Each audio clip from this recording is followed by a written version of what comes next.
Nós cumprimentamos a todos com a paz do Senhor e queremos também glorificar ao nosso Deus pela oportunidade de dar início à nossa escola dominical, ou melhor, de dar sequência aos nossos ensinos da escola dominical.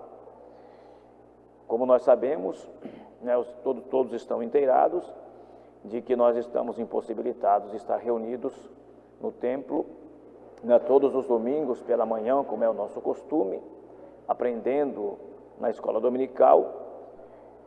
E por conta disso, houve uma necessidade, e nós agradecemos a Deus pelo nosso pastor Dorival, pela iniciativa, juntamente com os nossos irmãos João Mário e Alex, de estar gravando as lições bíblicas, a fim de que nós não percamos, os assuntos deste segundo trimestre, quando nós estamos estudando esse segundo trimestre, cujo tema é a Igreja Eleita, redimida pelo sangue de Cristo e selada com o Espírito Santo da promessa. Uma série de assuntos maravilhosos que nós não poderíamos perder. Então glorificamos a Deus porque nós não estamos perdendo nenhuma lição. Os irmãos que nos antecederam, o pastor Dorival esteve ensinando a primeira lição, o presbítero João Batista a segunda lição, e nós estaremos, pela graça de Deus, explanando esta terceira lição, cujo tema é de extrema importância para todos os cristãos. O título é Eleição e Predestinação. Este assunto ele é muito relevante e necessário para esclarecer os cristãos quanto à doutrina da salvação. A doutrina da salvação. Dentro do bojo da doutrina da salvação, mais comumente conhecida como soteriologia, está a eleição e a predestinação. E como é do conhecimento de muitos, este assunto ele tem sido motivo de acalorados debates e discussões teológicas, pois existe basicamente duas linhas de pensamento. Existe a linha que segue o calvinismo e a linha que segue o arminianismo, que são posições totalmente diferentes e, como eu disse, têm sido motivos para acalorados debates. E nesta oportunidade estaremos, ainda que de forma resumida, trazendo um certo esclarecimento dentro dessa doutrina, ou sobre esta importante doutrina, sobre esse importante ensino, eleição e predestinação. O nosso texto áureo, ele diz o seguinte: como também nos elegeu nele, antes da fundação do mundo, para que fôssemos santos e irrepreensíveis diante dele em amor, e nos predestinou para filhos de adoção por Jesus Cristo, para si mesmo, segundo o beneplácito da sua vontade. Efésios capítulo 1, versículos 4 e 5. E a verdade prática nos diz assim: segundo a sua presciência, Deus elegeu e predestinou para a salvação os que creriam e perseverariam na fé em Cristo Jesus. A nossa lição ela está dividida em 3 tópicos. O primeiro tópico, eleitos para uma vida santa e irrepreensível. Este tópico está subdividido em 4 subtópicos: eleição divina, as condições da eleição, vida santa e irrepreensível, a nova vida dos eleitos. O nosso segundo tópico, predestinados para filhos de adoção, também se divide em 3 subtópicos: predestinação, filhos por adoção, os privilégios da adoção.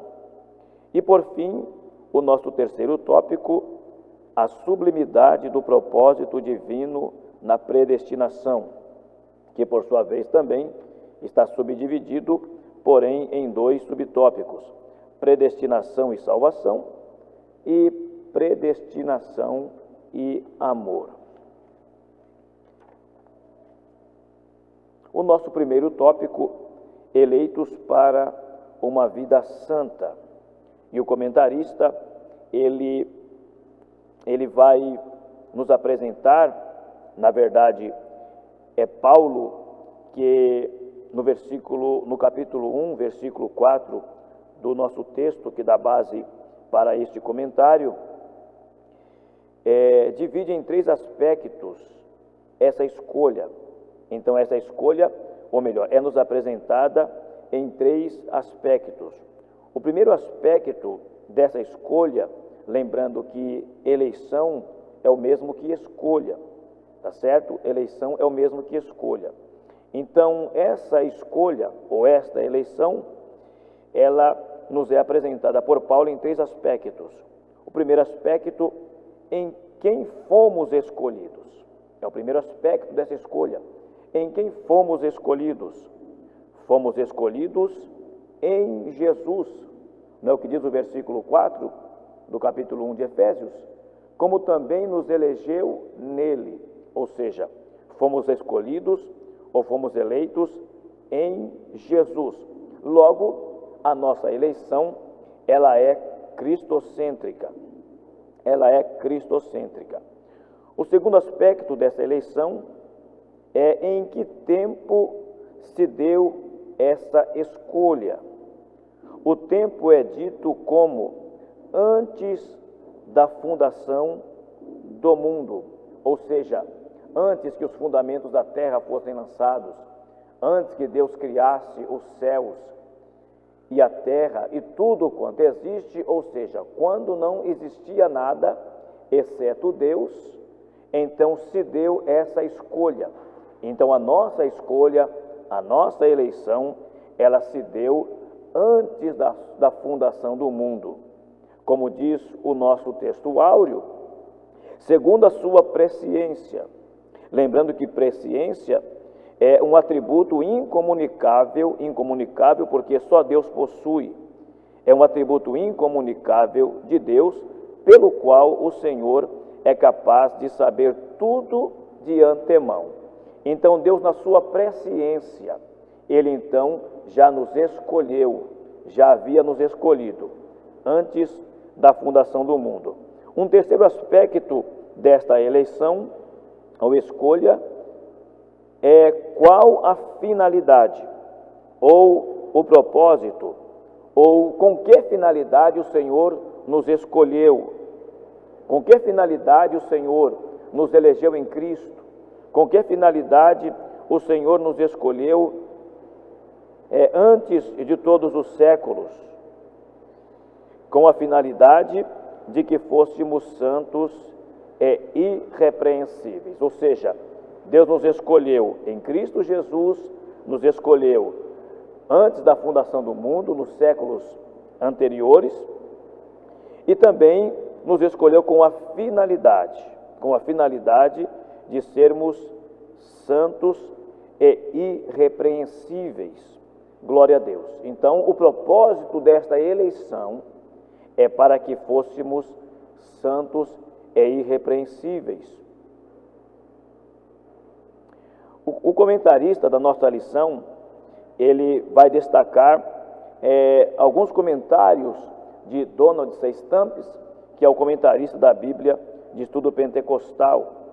Então, diz o seguinte, Donald Stamps, na Bíblia de Estudo Pentecostal, ele afirma que a eleição de pessoas ocorre somente em união com Cristo Jesus, e ninguém é eleito sem estar unido a Cristo pela fé.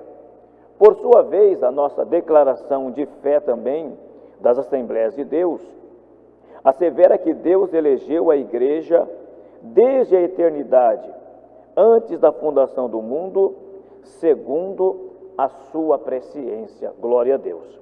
Então nós fomos eleitos, fomos escolhidos, segundo a presciência de Deus, na eternidade passada. Quando eu digo eternidade passada, na verdade é um termo pobre, porque não tem como encontrar, ou não foi possível encontrar um outro termo, uma outra palavra que expressasse o que Deus ele fez por nós antes da fundação do mundo. Aí usamos o termo eternidade passada. Mas, ou seja, antes da fundação do mundo, Deus nos escolheu, Deus nos elegeu, e com o objetivo de sermos santos. Deus não nos escolheu para vivermos segundo o nosso bel prazer, ou segundo a nossa maneira de pensar, não é? Mas Ele nos escolheu com o objetivo de sermos santos. O subtópico 2, as condições da eleição, as condições da eleição.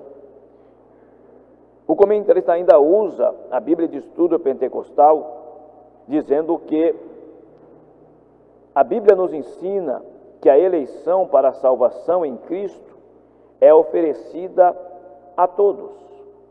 Diferente da predestinação incondicional, que é a posição definida pelos calvinistas, que dizem que Deus escolheu alguns, que Deus elegeu alguns para a salvação, nós aprendemos de maneira diferente, porque a Bíblia ensina de maneira diferente, diz que essa eleição, ela é para todos,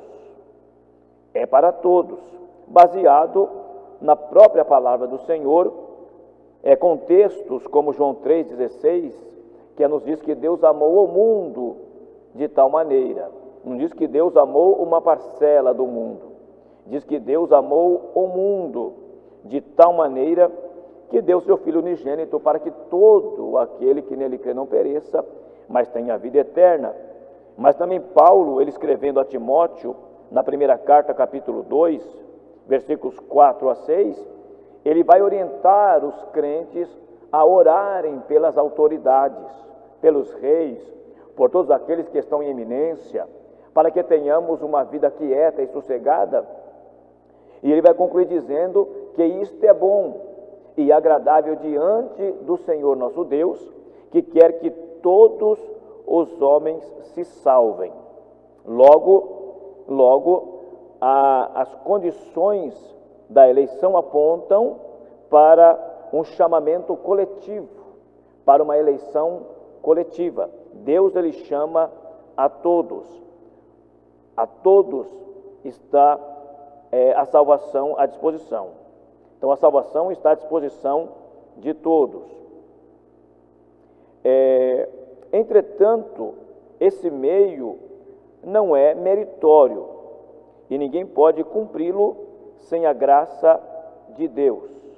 Desse modo fomos eleitos por iniciativa divina, por causa da graciosa obra de Cristo e não pelas nossas obras. E Paulo vai dizer isso aos Efésios, capítulo 2, diz que pela graça sois salvos, por meio da fé. E isso não vem de vós, é dom de Deus. Então nós somos eleitos, todos os homens, a todos está disposta esta salvação, porém não há mérito nosso, embora temos a nossa parte a fazer, só que por nada que façamos podemos arrogar como mérito. Os méritos são de Cristo, porque a salvação ou a eleição, ela é através de Cristo, como no primeiro subtópico, mostrando que a nossa eleição, ela é cristocêntrica. Pedro, falando isto diante do Sinédrio, ele disse: e em nenhum outro há salvação, porque também debaixo do céu nenhum nome há dado entre os homens, pelo qual importa que sejamos salvos. Glória a Deus. Mas também a nossa eleição, ela requer uma vida irrepreensível. Paulo enfatiza que a eleição tem a finalidade específica de sermos santos e irrepreensíveis diante dele. Nesse aspecto, O vocábulo grego agios, que quer dizer santo, significa separado do pecado. Do pecado. O adjetivo grego amonos, irrepreensível, expressa algo sem defeito ou inculpável. Logo esta eleição, ela tem como propósito que o cristão, ele viva uma vida santa, uma vida irrepreensível. Vale lembrar que esta vida santa, esta vida irrepreensível, não quer dizer necessariamente uma vida perfeita, não é? Uma vida que se caracterize por perfeição absoluta, porque uma coisa é certa, nós jamais alcançaremos perfeição absoluta nesta vida aqui, até porque Salomão, escrevendo Provérbios, ele diz o seguinte, que a vereda do justo é como a luz da aurora, que vai brilhando cada vez mais, até ser dia perfeito. Então, este até fala de algo a ser atingido, fala de algo a ser alcançado. E quando Paulo escreve aos Efésios, no capítulo 4, mostrando a finalidade dos 5 dons ministeriais, porque está dito lá que ele mesmo deu uns para apóstolos, outros para profetas, outros para evangelistas, pastores e doutores, aí ele vai mostrar o propósito desses 5 dons ministeriais na igreja. Está lá no capítulo 4, versículo 12, que diz assim, o propósito para os dons ministeriais na igreja, querendo o aperfeiçoamento dos santos para a obra do ministério, para a edificação do corpo de Cristo, versículo 13, até que todos cheguemos à unidade da fé e ao conhecimento do Filho de Deus, a varão perfeito, à medida da estatura completa de Cristo. Claro que isto nós jamais alcançaremos nesta vida, só que nós estamos no processo, até porque a salvação, ela tem o seu lado como processo, não é? A santificação, ou melhor, ela também é uma condição e é também um processo. Quando a pessoa aceita Cristo como Salvador, ela se torna santo, mas entra também no processo, o processo da santificação. E percebe que Paulo diz, no versículo 13, até que todos cheguemos à unidade da fé e ao conhecimento do Filho de Deus, a varão perfeito, à medida da estatura completa de Cristo. Então esse até, como eu disse, é algo a ser alcançado. Então nós estamos caminhando para lá, para a perfeição. Tá certo? Então, nós somos santos, fomos eleitos para sermos santos, viver uma vida irrepreensível, só que nós jamais alcançaremos perfeição absoluta. Tá certo? Glória a Deus. O subtópico 4, nova vida dos eleitos. O tema é apresentado com exortações contra a velha conduta, tais como mentira, furto, palavras torpes, amargura, ira, cólera. Ainda severas advertências contra a fornicação, impureza, avareza e embriaguez. Então veja, irmãos, que uma vez que fomos eleitos, nós precisamos viver uma vida nova, ou em novidade de vida. Como Paulo escrevendo aos Coríntios, na segunda carta, capítulo 5, versículo 17, ele diz da seguinte maneira, assim que, se alguém está em Cristo, nova criatura é. As coisas velhas já passaram, eis que tudo se fez novo. Uma vez que estamos eleitos em Cristo, temos que viver uma vida nova. Então tudo aquilo que pertencia ao velho homem, como comentarista, ele lista aqui, baseado, claro, na palavra do Senhor. Então, mentira, furto, palavras torpes, amargura, cólera, fornicação. Então, todas essas coisas fazem parte da velha natureza. Mas uma vez que nós nos tornamos, fomos eleitos em Cristo e nos tornamos novas criaturas, então todas essas coisas, esse tipo de conduta já não pode mais haver em nossa vida, já não pode mais existir em nossa vida, porque agora nós vivemos uma nova vida. Glória ao nome do Senhor. Não obstante, somente o Espírito Santo capacita o crente para esse novo estilo de vida. Logo, para que esta nova vida ela possa ser evidente, de maneira que as pessoas percebam, eu preciso me submeter ao Espírito Santo. Eu preciso permitir que o Espírito Santo ele opere a santificação na minha vida. Eu preciso querer viver uma vida de santidade. Então, se eu desejo viver uma vida de santidade, o Espírito Santo, ele me dará condições para isto. O Espírito Santo irá trabalhar na minha vida pela palavra de Deus, e à medida que eu me submeto a ele, ele vai trabalhando em minha vida e me levando a viver de forma santa, de forma irrepreensível. Sem a ajuda do Espírito Santo, o homem não consegue ser santo, mas é preciso submeter-se ao Espírito Santo, dar vazão ao Espírito Santo. Enquanto o homem sem Deus, ele no mundo dá total vazão aos sentimentos carnais, ele se entrega ao pecado, o cristão ele precisa entregar-se ao Espírito Santo.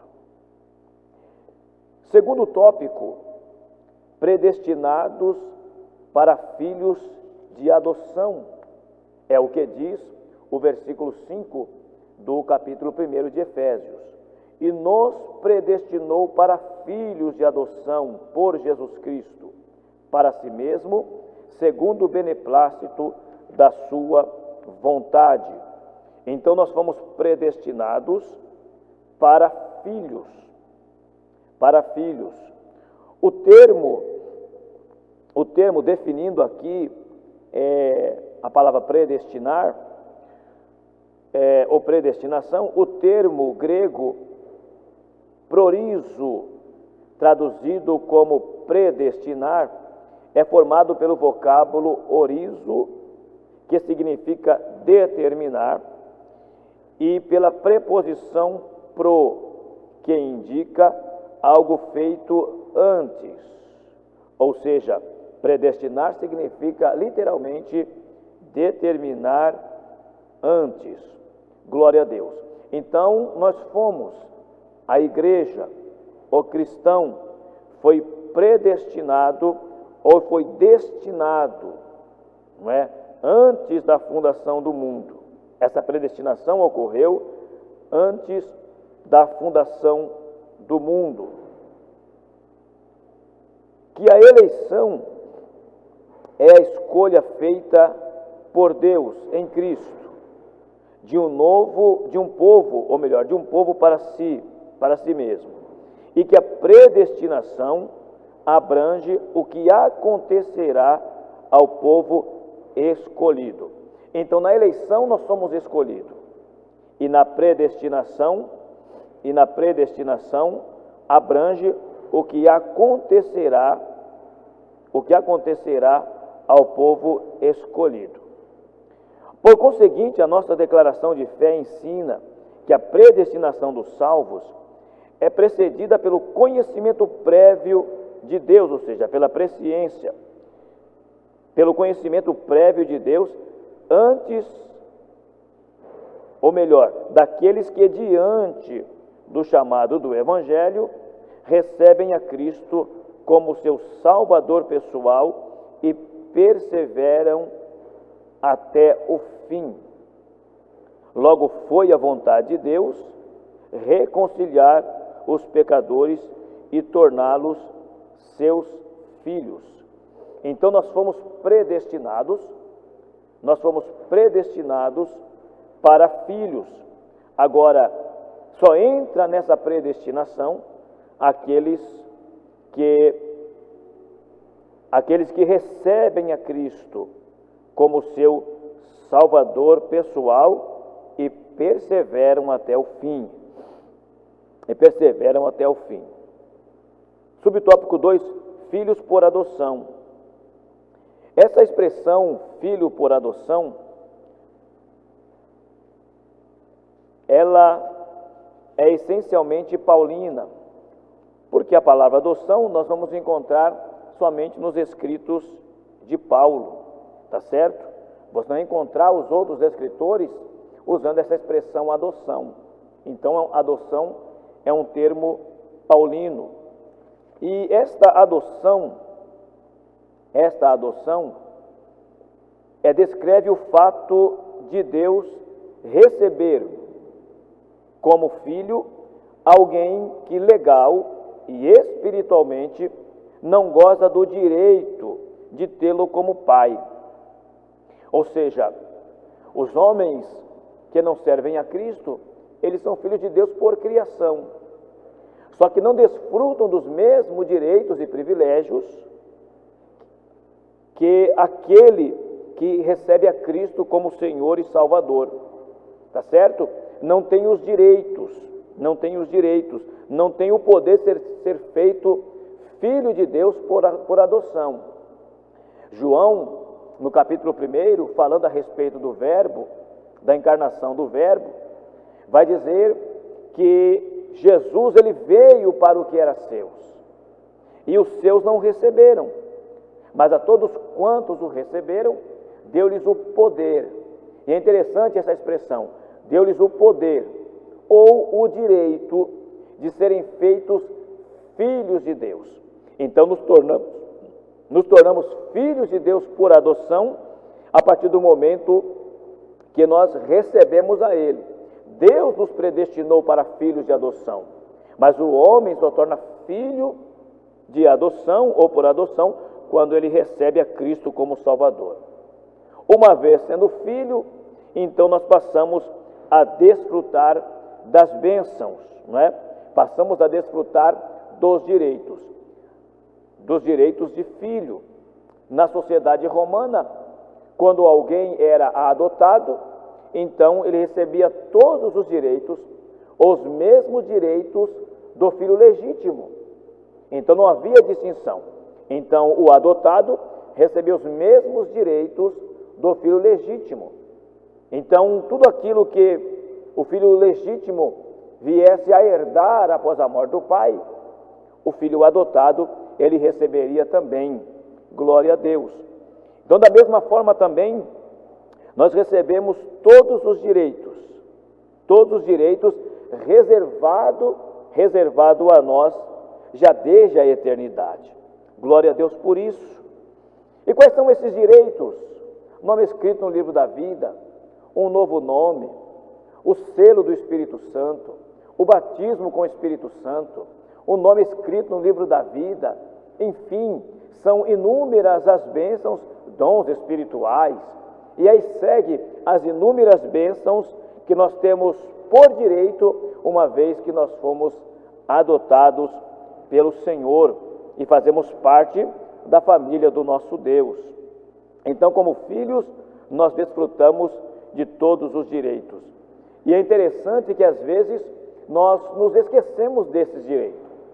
Às vezes nós nos comportamos como o filho, o irmão do filho pródigo, que quando o filho pródigo volta e o pai faz festa e prepara todo aquele banquete, o filho mais velho, o filho que ficou, e ele então procura saber o que estava acontecendo. Alguém diz que o seu irmão havia voltado e o pai o recebeu com alegria e até matou o bezerro cevado.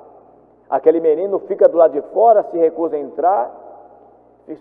entrar na festa, e o pai vai saber por que ele não quis entrar. Ele vai reclamar com o pai, dizendo que o menino que ele estava servindo ao pai tanto tempo, e o pai não matou nem sequer um cabrito para ele, mas veio o filho, veio o irmão que havia ido embora e desperdiçado toda a fazenda, e agora o pai o recebe e manda matar o bezerro cevado. Mas a resposta do pai à indignação do filho foi a seguinte: meu filho, você está sempre comigo e tudo que você tem é teu. Em outras palavras, o menino tinha os direitos, os mesmos direitos que o rapaz que saiu, o filho pródigo. No entanto, ele não desfrutava dos direitos que ele tinha como filho. Da mesma forma também, eu e você, nós temos muitos direitos, temos muitas bênçãos que já foram outorgadas a nós. No entanto, muitos de nós, às vezes por falta de fé, ou por falta de um interesse, ou por falta de um conhecimento, fica privado de desfrutar de todas as bênçãos que nós temos por direito alcançadas na cruz do Calvário. Glória a Deus. Então entenda que agora que somos adotados, Deus não tem filhos prediletos. Deus, Ele ama a todos, glória a Deus, e todos nós somos alvo das bênçãos do Senhor. Então, desfrutemos, nos apropriemos das bênçãos a nós reservadas. Subtópico 3, privilégios da adoção. Deus criou o ser humano para estar em comunhão com Ele. Em comunhão com Ele. Então, um dos privilégios da adoção é a comunhão com Deus, a comunhão com o Pai. Comunhão esta que foi rompida pelo pecado. Porém, em Cristo Jesus, esta comunhão que foi rompida, tá certo? Ela passou a ser novamente, passou a ser ligada novamente. Essa comunhão que foi desligada em Cristo Jesus, ela torna a ser ligada, ou seja, ela é religada, de maneira que em Cristo Jesus, ou na condição de filhos, nós podemos ter reatada esta comunhão, outrora perdida por conta do pecado. Por conta do pecado. Porque o pecado, ele acaba fazendo com que haja uma divisão. O pecado, ele veio romper. O pecado, ele veio estabelecer um abismo entre o homem e Deus. E a Bíblia até diz isso.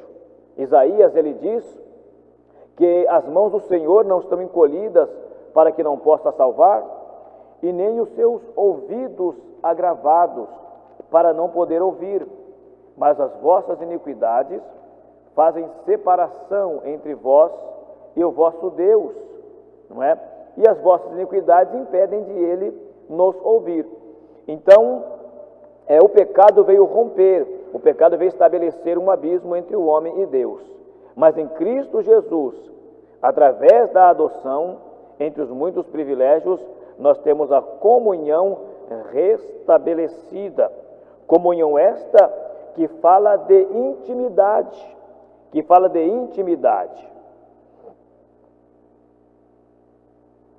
Então Deus, Ele concede a redenção e a remissão dos pecados e restabelece a comunhão com o pecador, dando-lhe o direito de clamar, Abba, Pai, não é? É uma expressão aramaica que diz, papaizinho querido. Isso fala de intimidade. Então, nós, a igreja, os eleitos, os filhos de Deus, tem esta intimidade com o Pai. Não precisamos, como alguns, ter medo de Deus, porque tem pessoas que têm medo de Deus. E, na verdade, esse tipo de relação não pode existir, porque assim como o pai biológico, ele não pode ter medo, tem que ter respeito pelo pai, isso sim, mas não pode ter medo do pai, tá certo? Então, é uma relação estranha quando um filho, ele tem medo de se aproximar do pai, ele tem medo de conversar com o pai, ele tem receio de sentar-se no colo do pai, de abraçar o pai. Esta relação, ela é estranha, não é? Porque o que se espera de uma relação ou de um relacionamento entre pai e filho é a intimidade, tá certo? Assim também nós, como filhos de Deus, nós temos intimidade com Deus. Não precisamos nos aproximar de Deus com medo, não é? Mas devemos nos aproximar de Deus, né, sabendo que Ele está com os braços abertos e que Ele quer que nos relacionemos com Ele, não é? De uma forma familiar. de uma forma familiar. Glória a Deus. Então, um dos privilégios da adoção é a comunhão restaurada ou restabelecida com o Senhor. E o terceiro tópico, sublimidade do propósito divino na predestinação. Sublimidade do propósito divino na predestinação.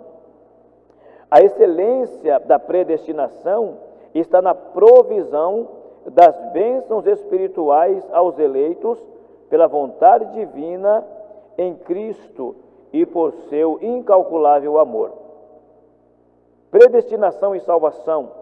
O soberano Deus não predestinou incondicionalmente pessoa alguma à condenação eterna, mas deseja que se arrependam e convertam-se em seus maus caminhos. Então, a crença ou a doutrina calvinista prega e ensina uma predestinação fatalista, Ensinam eles que Deus, na eternidade, Ele predestinou alguns para serem salvos e outros para serem perdidas. De maneira que aquele a quem Ele predestinou para ser salvo, será salvo. Mas aquele a quem Ele predestinou para ser condenado, será condenado. Porém, o termo predestinação, como o comentarista deixa bem claro, nós encontramos seis vezes no Novo Testamento, e essas referências à predestinação está em Atos dos Apóstolos, capítulo 4, versículo 28, Romanos capítulo 8, versículos 29 e 30, 1 Coríntios, capítulo 2, versículo 7, e Efésios, capítulo 1, versículo 5 e 11. Todas essas referências, de maneira nenhuma, fala da predestinação para a condenação. Tá certo? Todas essas referências, de maneira nenhuma, fala da predestinação para a condenação, porque Deus não predestinou ninguém para a condenação. Pelo contrário, Atos capítulo 17 e tantas outras referências mostram o contrário daquilo que ensina o calvinismo. Então, Atos 17, versículo 3, diz que Deus, Ele quer, Paulo, na verdade, que está pregando no Areópago, ele, no seu discurso, ele fala da seguinte maneira, Atos capítulo 17, versículo 30, diz assim a palavra do Senhor: mas Deus, não tendo em conta os tempos da ignorância, anuncia agora a todos os homens, em todo lugar, que se arrependam. Então, Deus, Ele quer que todos, Deus não quer que apenas alguns, mas Deus quer que todos se arrependam, porque Deus, Ele quer salvar a todos. Glória a Deus, Deus quer salvar a todos, é plano dEle, é propósito dEle. Jesus, Ele morreu por todos, não apenas para os eleitos. Nós estaremos daqui a pouquinho concluindo, e eu queria apresentar para os irmãos a tulipe. A tulipe é a forma inglesa para decorar os 5 pontos basilares da doutrina calvinista. Para tanto, eles construíram um acróstico com a palavra tulipe, Daqui a pouco estaremos falando sobre isso. Mas Deus, Ele predestinou a todos. Ele predestinou a todos para a salvação. Claro que esta salvação, ela deve ser precedida pelo arrependimento. É o texto que nós citamos de Paulo pregando no Areópago, Atos capítulo 17, versículo 30, que Deus anuncia a todos em todo lugar que se arrependam. Então, mediante o arrependimento e a fé em Cristo Jesus, o homem então alcança a salvação. Ele alcança a salvação. Então, depende do ser humano, depende como ele responde, não é? De como ele responde ao Evangelho. Se ele responde ao Evangelho afirmativamente, então ele alcança a salvação. Agora, se ele rejeita o Evangelho, ou se diante do Evangelho, ou fazendo uso do seu livre-arbítrio, ele rejeita o Evangelho, ele rejeita a salvação, então, consequentemente, ele será condenado. Essa predestinação, ela aconteceu de forma amorosa, né? A predestinação ou a eleição não é outra coisa senão a manifestação do amor de Deus. Antes de Deus criar qualquer coisa, o seu plano de redimir a humanidade e de definir o destino dos crentes estava estabelecido. Por conseguinte, a Bíblia mostra que a relação divina não foi uma medida emergencial. Então, Deus, no seu infinito amor, ele já predestinou o ser humano à salvação. Ou seja, quando Adão e Eva pecaram, eles não pegaram a Deus de surpresa, de maneira que Deus criasse um plano B, ou criasse uma medida emergencial, tá certo? Ou como se acontecesse a queda e Deus ficasse agora roendo as unhas e preocupado, como que dizendo: o que é que eu vou fazer agora? Já sei, eu vou estabelecer uma medida emergencial, né? Eu vou estabelecer agora o plano B. Não foi assim. Na verdade, antes que o homem viesse a pecar, Deus já havia preparado um plano. Aliás, em Apocalipse, vai dizer que Jesus, ele é o Cordeiro de Deus, que foi morto desde a fundação do mundo. Apocalipse capítulo 13, fala-nos isso. Apocalipse capítulo 13,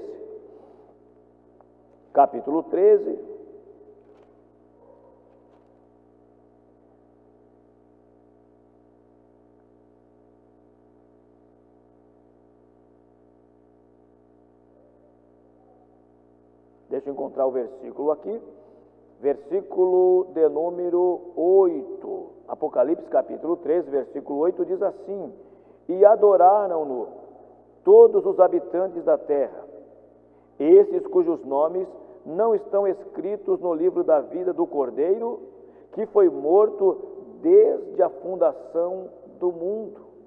Então Deus, na sua presciência, conhecedor de que o homem iria desobedecer, conhecedor de que o homem iria cair em pecado, Deus então já preparou o Cordeiro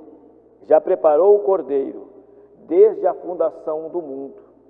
Então Deus não foi pego de surpresa, Deus não precisou estabelecer ou criar uma medida emergencial, já estava na presciência de Deus, no conhecimento de Deus, louvado seja Deus. Mas eu quero concluir, como eu estava dizendo, apresentando os 5 pontos do calvinismo. O que é que eles ensinam? O que é que eles defendem com muita veemência?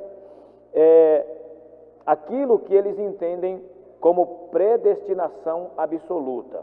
Então, como eu disse, eles criaram a tulipe. Como eu disse, é a forma inglesa para decorar os 5 pontos basilares, ou em que estão baseados, a doutrina calvinista. Para tanto, eles construíram um acróstico com a palavra tulipe. Então, como a palavra tulipe está em inglês, o acróstico também, ele vai ser apresentado também no inglês. Só que, para nossa felicidade, nós temos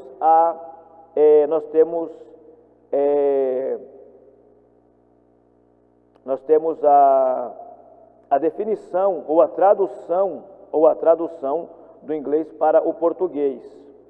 Então, esse acróstico, como você pode ver aí na tela, a letra T significa depravação total. Eu não vou ler o inglês porque está no inglês, mas a letra T significa depravação total.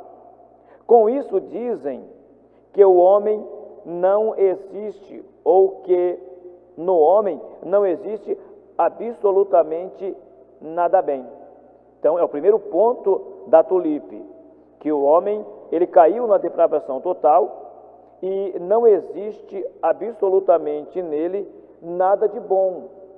Porém, nós não entendemos assim, e nem a Bíblia mostra que o homem é totalmente depravado, que o homem é totalmente mau e que não exista nada de bom no homem. Por exemplo, Jesus diz em Mateus capítulo 7, versículo 11, Jesus diz: se vós, sendo maus, sabeis dar boas coisas aos vossos filhos, quanto mais o vosso Pai Celestial dará bens aos que lhe pedirem. Então Jesus mostra que na relação do pai para com o filho, mesmo o pai sendo mau no sentido do pecado, porque o homem é pecador de natureza.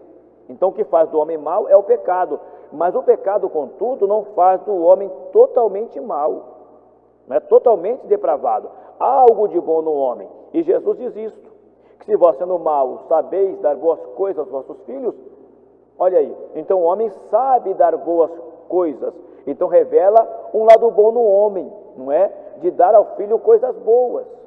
E nós sabemos que mesmo uma pessoa, não é? Mesmo as pessoas ainda não sendo cristãs, mas sabemos que existem pessoas que têm um bom caráter, não é? Pessoas de caráter, pessoas que têm uma boa conduta na sociedade, pessoas que sabem respeitar o próximo, não obstante não ser crente. Porventura isso não é algo de bom que existe no homem?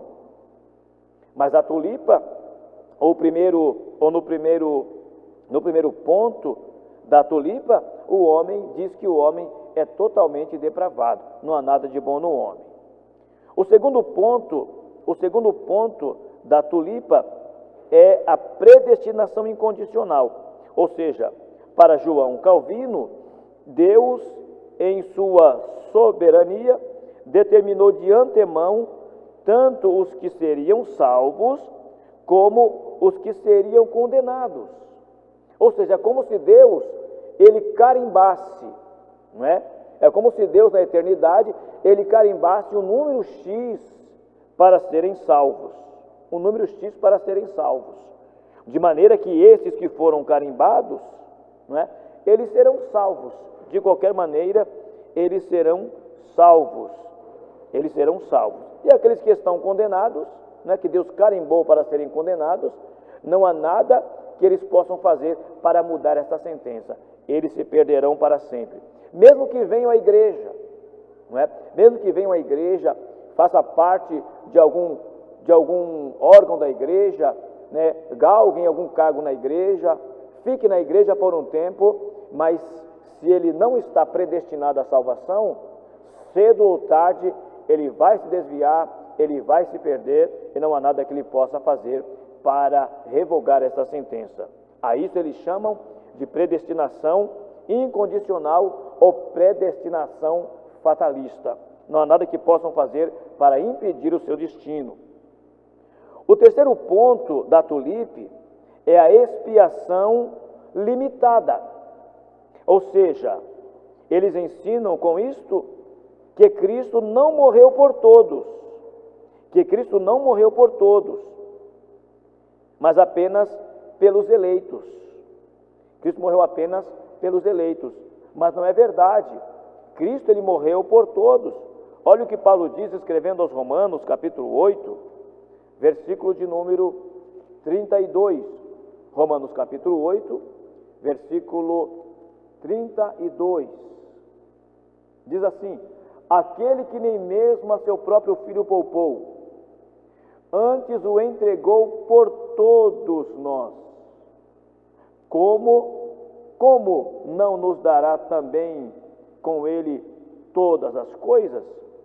Quando Paulo diz se entregou por todos nós, que Cristo se entregou por todos nós, ou que Cristo foi entregue por todos nós, não é somente para os eleitos, mas para todas as pessoas, para todo o mundo. Lembrando o clássico texto de João 3,16, não é? O conhecido texto de João 3,16, porque Deus amou o mundo inteiro, Porque Deus amou o mundo. Então Deus, Ele não predestinou alguns para serem salvos. Ou melhor, desculpe, o terceiro ponto é expiação limitada. Ou seja, Deus, Ele entregou Jesus para morrer por todos.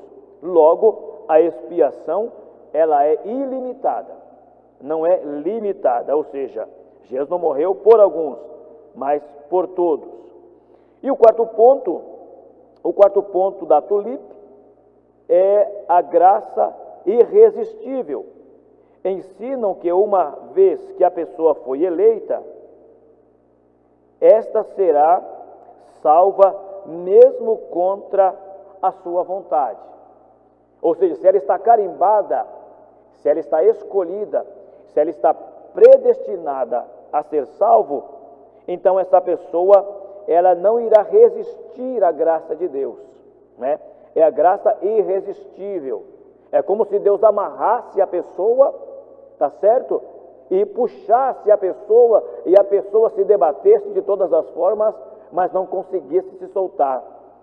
Ou seja, uma salvação forçada, uma salvação na marra, a que eles chamam de graça irresistível. Porém, a Bíblia mostra que é possível o homem resistir. Não é que Deus queira, Deus não quer que o homem resista, Deus quer que o homem se entregue. Mas, no entanto, Deus respeitando o livre-arbítrio, muitos, na verdade, resistem à graça, recusam a oferta da salvação. E para mostrar biblicamente que a graça pode ser resistida, Hebreus capítulo 3, versículo 15, fala o seguinte, Hebreus capítulo 3, versículo 15. Diz o seguinte: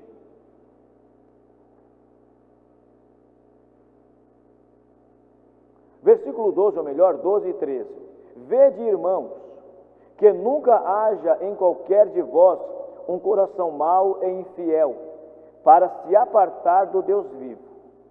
Antes exortai-vos uns aos outros todos os dias, durante o tempo que se chama hoje, para que nenhum de vós se endureça pelo engano do pecado. Pelo engano do pecado.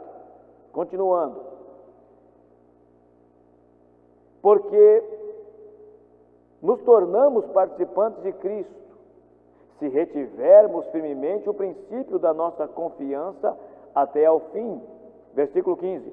Enquanto se diz hoje, se ouvirdes a sua voz, não endureçais o vosso coração como na provocação. Então, se não houvesse a possibilidade de o homem resistir, então não havia necessidade desta advertência. Então a graça, ela precisa ser aceita, só que ela também pode ser resistida. E se o homem resiste à graça de Deus, então esta graça, ela não tem condições de salvar o homem. Então a graça tem que ser recebida, a graça tem que ser aceita, mas é possível ser resistida. E o último ponto do calvinismo, o quinto ponto, é a perseverança dos santos. Ou seja, se for um eleito, ele irá perseverar, não havendo nenhum risco de se perder. E dentro disto, eles criaram uma outra frase: uma vez salvo, salvo para sempre. Porém, isso não é verdade, tá certo? Porque nem todos perseverarão. Nem todos perseverarão.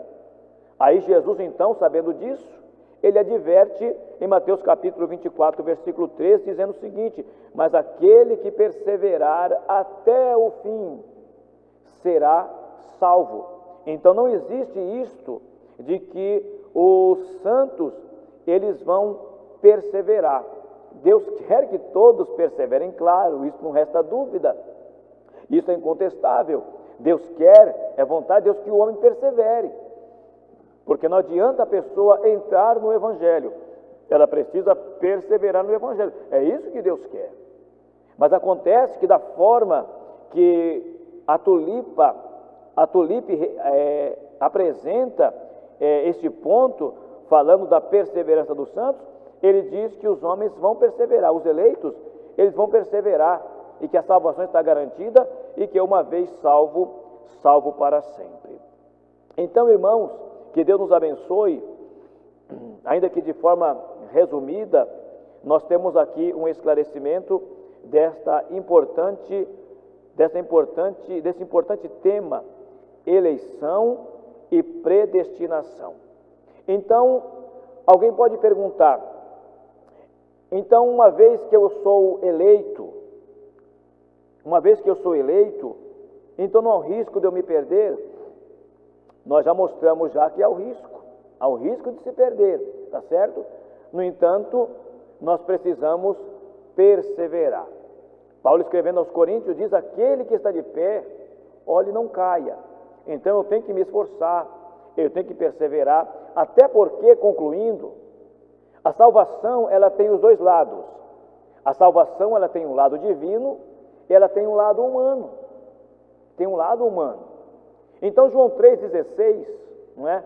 Que nós já falamos dele, um texto clássico, o texto áureo, não é? O texto áureo da Bíblia, mostra lá os dois lados, o lado divino e o lado humano.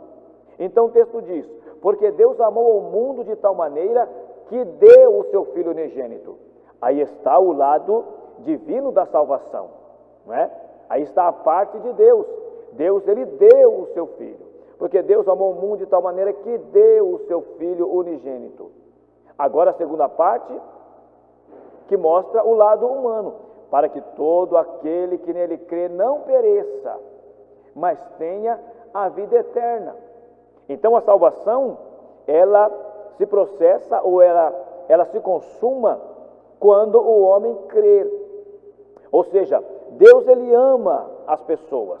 Deus, ele amou o mundo e provou isto, não é? Não ficou apenas em palavras. Deus, ele provou. Romanos capítulo 5 diz que Deus, ele prova o seu amor para conosco em que Cristo morreu por nós, sendo nós ainda pecadores. Então perceba que Deus, o amor de Deus não foi simplesmente verbalizado, não foi apenas declarado, mas foi provado, foi demonstrado. Romanos capítulo 5,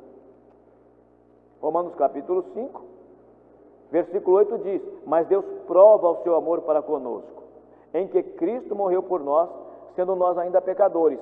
Então Deus, ele ama o homem. Só que o homem, para ser salvo, não depende só do amor de Deus. Para que o homem seja salvo, ele precisa ser recíproco, ou corresponder a este amor. Então não adianta Deus amar o homem e o homem não amar a Deus. Mas quando o homem se comporta de forma recíproca, ou seja, ele corresponde a este amor, então a salvação acontece. Então é assim que nós cremos, é assim que nós aprendemos, não é? Nas Assembleias de Deus, no nosso meio pentecostal, que a salvação, ela não é um fatalismo, ou nós não acreditamos na predestinação ou eleição fatalista. Então a salvação existe, ela já foi preparada desde a eternidade, mas é necessário que o homem, ele se aproprie desta salvação. E o meio de se apropriar desta salvação é pela fé. Quando o homem crê no Evangelho, crê na mensagem do Evangelho, então ele se apropria desta salvação que foi preparada para ele desde a eternidade passada. Que Deus abençoe os irmãos em nome de Jesus, não é? E que nós sustentemos, e que nós lutemos, façamos a nossa parte. E com certeza, fazendo a nossa parte, nós contaremos com a graça de Deus, com a ajuda de Deus, com a ajuda do Espírito Santo, e nós chegaremos no céu para a glória do nome do Senhor. Deus abençoe a todos em nome de Jesus.